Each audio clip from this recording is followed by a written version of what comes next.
Hallo Freunde, schön, dass ihr wieder am Start seid auf meinem Kanal Ari7373 und ich nehme euch heute wieder mit in die Vergangenheit. Ja, es war ein tolles Video, würde ich sagen, mit den Lokalitäten in Gießen. Ich habe auch interessante Kommentare dabei, worüber ich mich natürlich sehr gefreut habe. Aber heute will ich zu meiner Serie kommen, und zwar, wenn einem Unrecht getan wird. Es ist manchmal komisch, es entstehen komische Situationen, die man nicht erklären kann, die man nicht verstehen kann.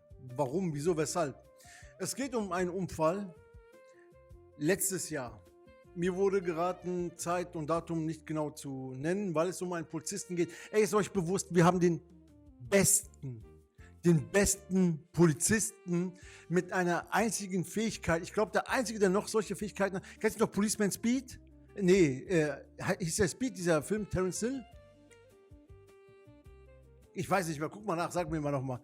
Auf jeden Fall, der hat doch da immer so eine Fähigkeit gehabt und wir haben hier in Gießen auch so einen Polizisten, der hat, hieß der so? Siehst du mal. So, und zwar war das letztes Jahr. Ein heißer Tag.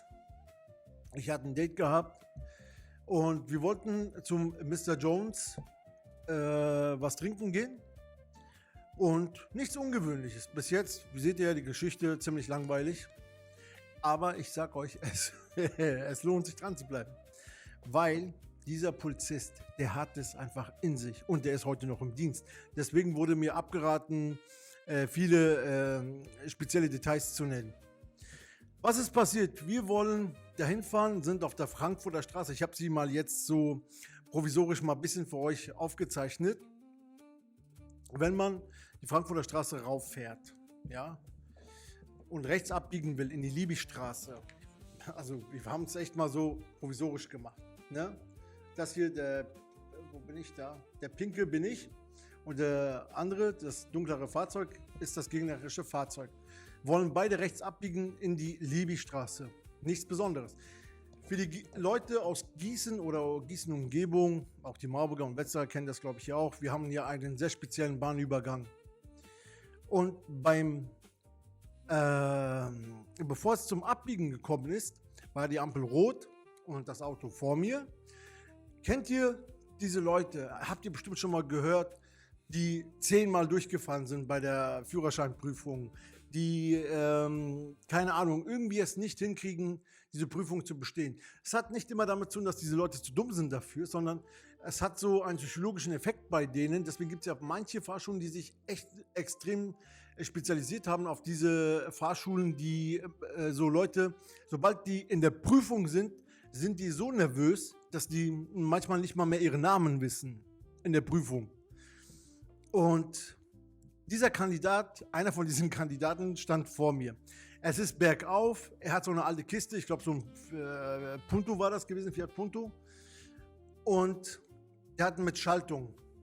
Und ja, wie gesagt, ich sitze im Auto, meine Begleitung rechts neben mir. Irgendwann kommt die Ampel grün und der wird nervös, weil es bergauf ist und er muss rechts abbiegen. Und die Leute, die sowieso Probleme haben, für die ist das vielleicht wie so eine Stresssituation, vor allem wenn ein Auto hinter einem noch steht. Und dann war das noch das Fahrzeug von dem voll mit Kindern, ne? Ampel, wie gesagt, schaltet irgendwann auf grün. Er kann losfahren. Ich gucke mir das noch so an, weil ich war ein bisschen mit dem Kopf woanders. Und dann sehe ich, dass er Probleme hat. Und kennst du das, weil der so komisch da schaltet und mit der Kupplung, ne? Und auf einmal sehe ich, dass er zurückrollt.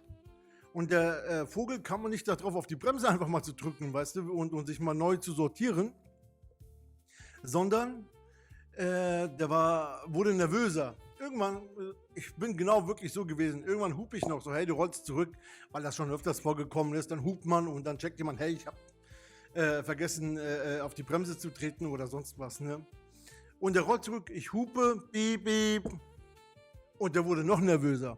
Und irgendwann knallt er wirklich gegen mein Fahrzeug. Hätte ich gewusst natürlich, was für ein Typ das ist oder den gekannt oder sowas, hätte ich sofort zurückgesetzt, dass der nicht gegen mich knallt, ne? Ja. Es ist zum Unfall gekommen. Der ist gegen mein Auto geknallt. Nichts Dramatisches, nichts Schlimmes, nichts Besonderes. Aber jetzt kommt der interessante Teil, Freunde. Und zwar, ja, ist er dagegen geknallt. Ich habe das Auto ausgeschaltet. Er hat auch seins ausgeschaltet. Er hat irgendwann aber noch vorher schnell noch ein bisschen nach vorne gemacht. Ausgestiegen. Bevor ich was gesagt habe, kommt er schon zu mir und sagte so, ja, ist nichts passiert, ist nichts passiert. Er hat gute Kollege kann das machen, das ist kein Problem, brauchen wir nicht Polizei und keine Versicherung. Und ich so, doch, Freundchen, ich habe einfach schon zu viel erlebt, wir brauchen Polizei. Und auch Versicherung auf jeden Fall. Nein, sein Kollege macht das so. Ich soll einfach bei seinem Kollegen vorbeifahren, der macht das schon. Ist ja nichts passiert. Ich so, das weißt du doch gar nicht, ob da was passiert ist oder nicht. Wie gesagt, für den Laien und mit dem bloßen Auge, was würde man sagen, da ist auch nicht wirklich viel gewesen. Ja, aber das Kennzeichen war eine Delle drin, aber ich bin mir sicher gewesen, dass wenn das Kennzeichen schon so eine Delle hat, dann ist auch hinter dieser Front vom BMW, ich habe zum Beispiel den 5er jetzt, dass da auch was ist. Auf jeden Fall, ich rufe die Polizei an und er versucht mich immer noch davon abzuraten, keine Polizei, keine Versicherung, sein Kollege, der ist super, der macht das und so. Ich so, ja, das ist schön und gut, aber das bringt mir nichts. Ich will das trotzdem ordentlich haben, damit das alles im grünen Bereich ist. Er ist ja Fahranfänger, ne? Er will ja natürlich nicht, dass das weitergegeben wird. Wir sind in Gießen, Frankfurter Straße. Wie gesagt, ja, Freunde, das ist jetzt einfach so mal provisorisch einfach gezeichnet. Die Gießener kennen das alle. Vielleicht hätte ich auch den Bahnübergang hier noch machen sollen, dann wäre das vielleicht sogar noch besser gewesen. Aber ihr wisst alle, was ich meine, ja. Es ist keine dramatische Sache, weil dafür hast du eine Versicherung. Ne? Das hat mir mal jemand erklärt, als ich auch gesagt habe, muss man doch nicht und man kann doch dies und er mir erklärt hat, warum willst du dir Probleme machen? Du hast doch eine Versicherung, die genau für solche Situationen einspringt. Dafür bezahlst du doch. Also, wir haben im Laufe meines Lebens, ich sag mal die letzten paar Jahre besonders, sehr viel Leute einige Sachen, einige Perspektiven erklärt, die mich sehr bereichert haben in meinem Leben, in der Denkweise. Die Sicht von denen war eine ganz andere Sicht, als ich aufgewachsen bin oder mit den Leuten aus meinem Umfeld hatte. Eine ganz andere Perspektive, die auch viel sinnvoller war und auch sehr gut, muss ich sagen, besser als die ich vorher hatte. Wir warten wirklich etwas über 90 Minuten Gießen, Frankfurter Straße, im Hochsommer letztes Jahr auf die Polizei. Okay, kann ja sein, dass sie viel zu tun hatten. Irgendwann sind sie eingetroffen. Den einen Beamten habe ich gekannt, weil der war schon mal bei uns gewesen, weil als bei meiner Schwester die Scheibe, wusstest du, warum die Scheibe noch eingeschlagen haben? Das war wegen dieser scheiß kleinen 5-Euro-Box da von Action. Um diese Bassbox zu klauen, haben sie die Scheibe eingeschlagen. Das musste mal geben, ne? Und da habe ich den Beamten gekannt und ja, man hat sich so, ich habe gesagt, oh, Sie kenne ich doch. Er so, ja, Sie kommen mir auch noch bekannt vor. Ne? Wie gesagt, nichts Besonderes, war alles in Ordnung. Dann kommt der Kollege von ihm, der Mann mit den besonderen Fähigkeiten. Er kommt und sagt zu mir, ja, ist doch gar nichts passiert. Ne? Hier Kennzeichen, ist eine kleine Delle drin. Soll er ihnen 15 Euro geben? Wirklich, er sagt, wirklich soll er ihnen 15 Euro geben und das ist doch gut. Und das von einem Polizisten.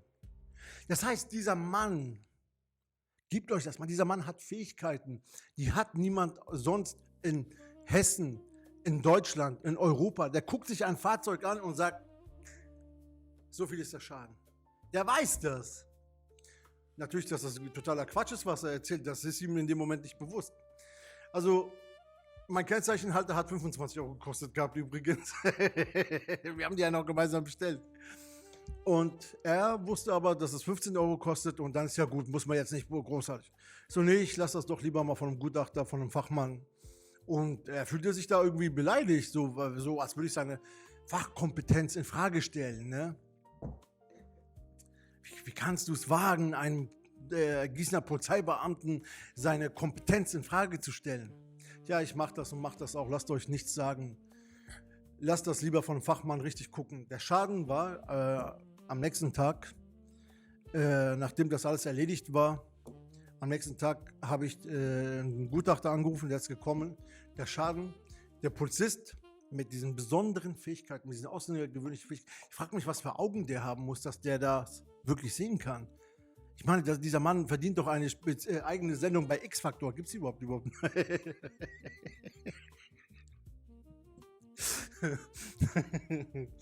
So, der Schaden, ich sage es euch. Wir haben das alles noch schwarz auf weiß. Ich habe alles, was ich euch erzähle, habe ich in E-Mails, in Ordnern und Akten und so weiter. Der Schaden liegt bei 2.400 Euro.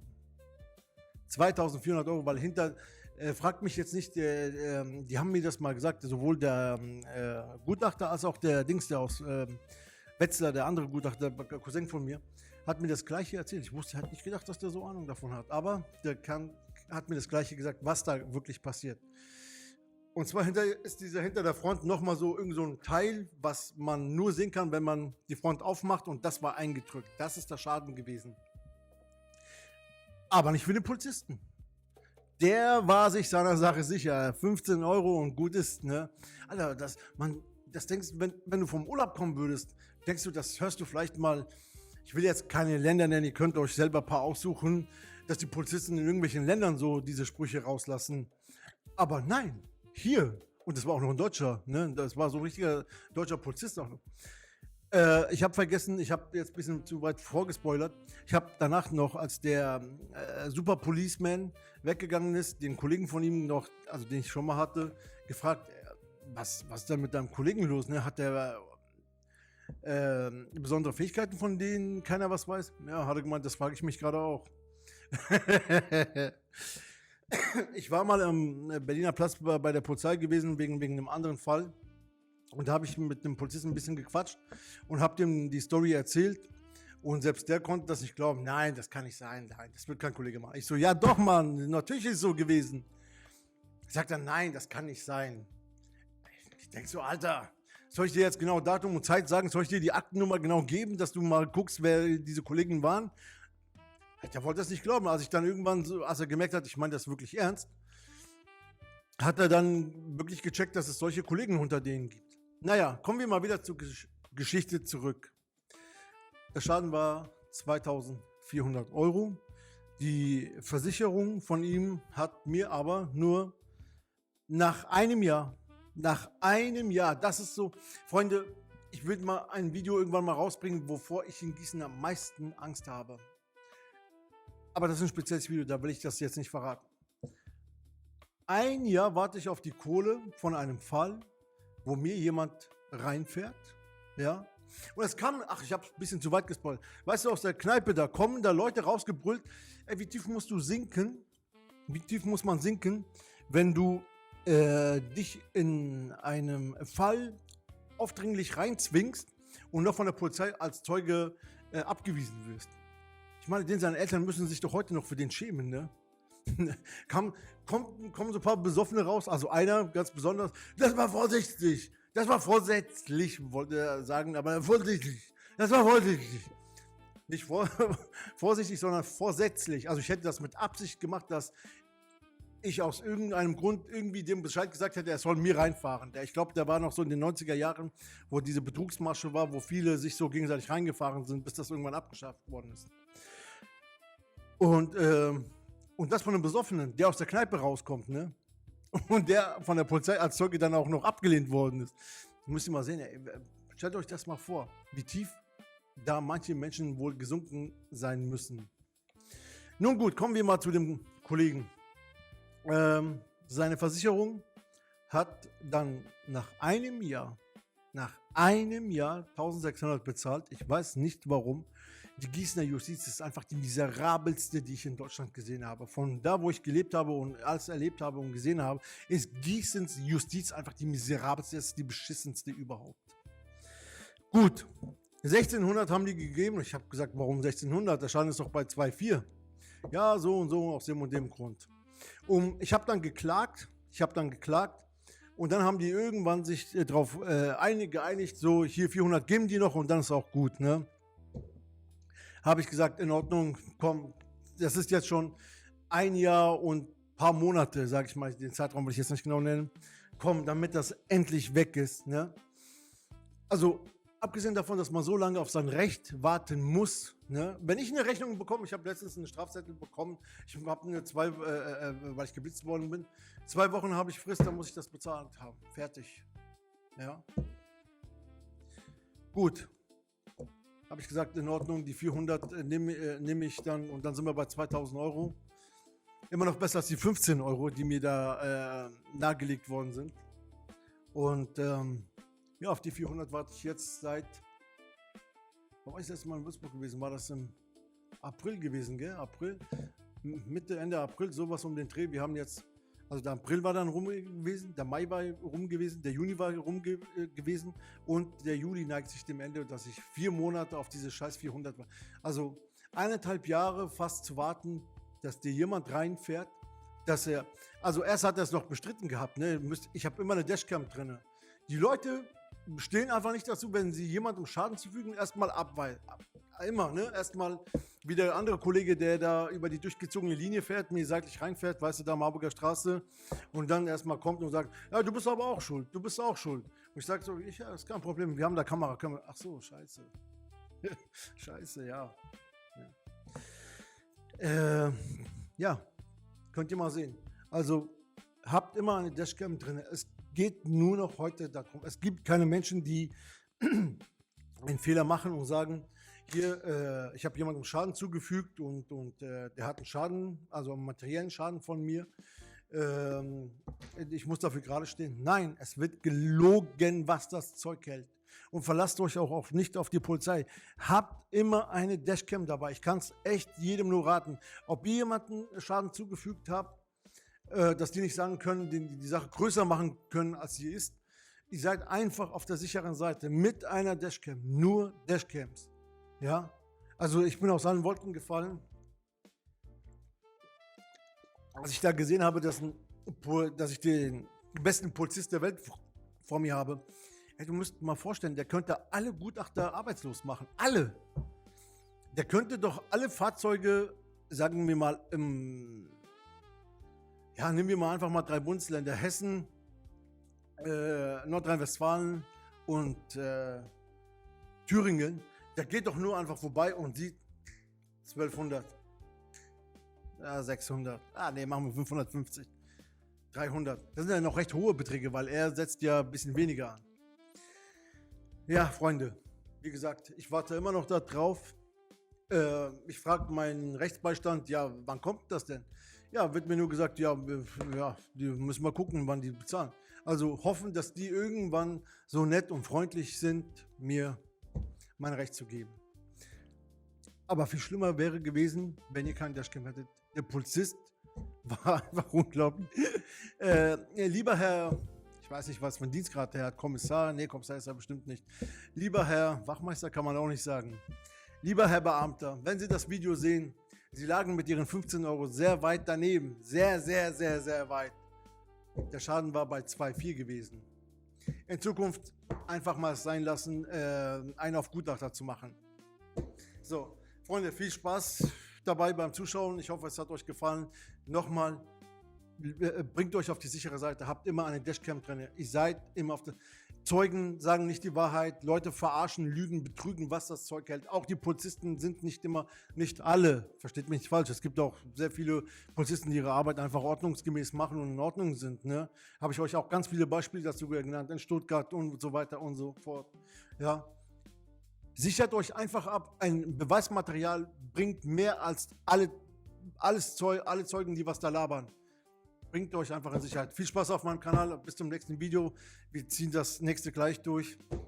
Kurze Pause und dann geht es mit einem neuen Thema weiter. Viel Spaß dabei, Freunde, auf meinem Kanal Ari7373.